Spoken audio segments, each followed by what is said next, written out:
नमस्कार शेतकरी मित्रांनो. बघा, आता आपल्याला पहिले जुनं मतदान कार्ड, राशन कार्ड, त्यानंतर आधार कार्ड, हे जे जुनी पद्धत होती ती आता पूर्ण काय झालेली आहे, बदल झालेला आहे खूप त्याच्यामध्ये.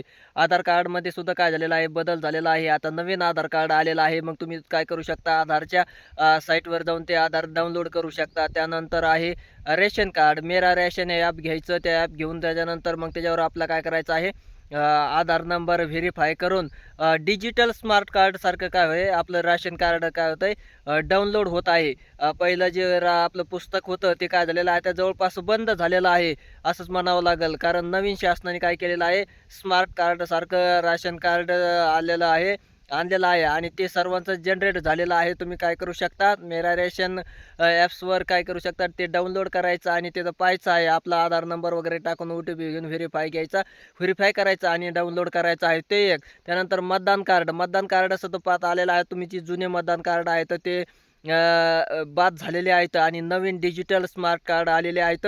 ते सर्वांनी पाहायचं आहे, घ्यायचे आहेत.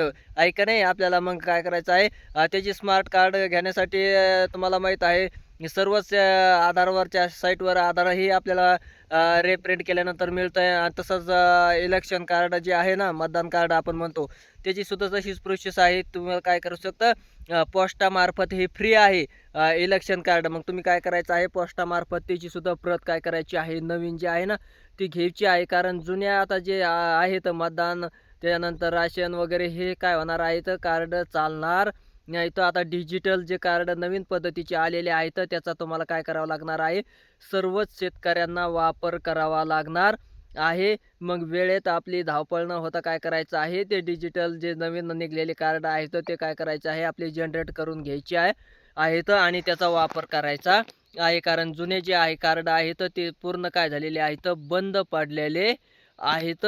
हे सर्वांनी काय करायचं आहे, लक्षात घ्यायचं आहे. धन्यवाद.